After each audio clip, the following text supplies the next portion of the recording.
Good evening, this is my audience.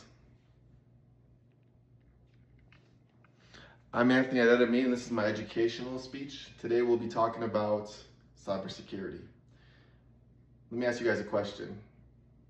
Do you guys use the same password for different accounts? Or do you guys sometimes click links that you receive from emails that you don't know? Well, a lot of us do. We spend so much time online that we forget how much personal information that we actually share.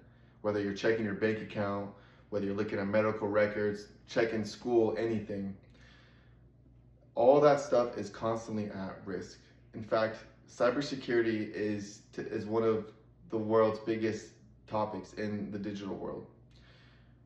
Today, I'll be talking about what is cybersecurity, the potential risks that we fail, or the potential risks that are at hand, as well as the steps that we could use to protect ourselves. What is cybersecurity? Well, it's a practice that prevents or protects all passwords or personal information that you have, whether, like I said before, bank accounts, social security, medical records, etc., all from hackers and criminals. A lot of people think that it's only the big corporations and large governments that are at risk, but no. Everyone, every day is at risk for cybersecurity. According to Greg Lindmulder, Matt Kozinski, and Alexander Jokic, What is Cybersecurity?, which was published by IBM in 2025. Cybersecurity is the practice of protecting critical systems and sensitive information from digital attacks. This definition alone reminds us that cybersecurity is something we rely on all day, every day, even if we don't realize it. As technology continues to improve, cyber criminals find newer ways to attack people and organizations. This brings me to my second point. Cybercrime has become one of the fastest growing crimes in the world, and some of the most common attacks include phishing emails, ransomware, as well as identity theft and stolen passwords.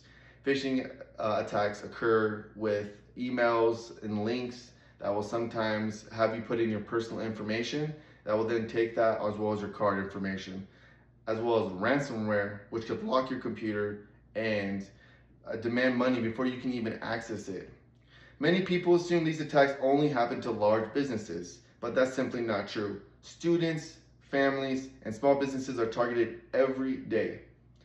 According to Verizon, in the 2025 Data Breach Investigation Report, which was also published in 2025, the human element was involved in 60% of the breaches. What does that mean? That means that many cyber attacks happen strictly because of human error.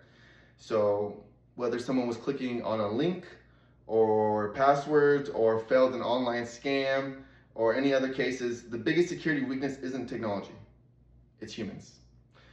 The good news is that there are several easy ways that we can reduce that or becoming victims.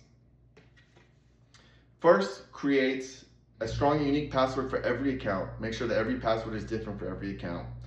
As well as avoid using birthdays, names, and simple number combinations.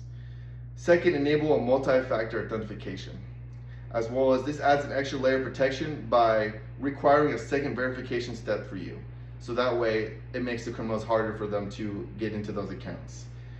As well as software updates often include security patches that protect against newly discovered threats.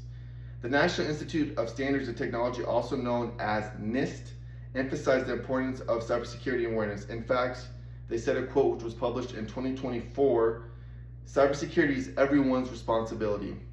That short quote reminds us that protecting our information isn't just a responsibility of technology companies and IT professionals, it's something that every internet user should take seriously. In conclusion, today we've learned what cybersecurity is, we've discussed the most common cybersecurity threat, and we've explored simple ways to protect ourselves online. As technology becomes a bigger part of our everyday lives, cyber threats will continue to evolve.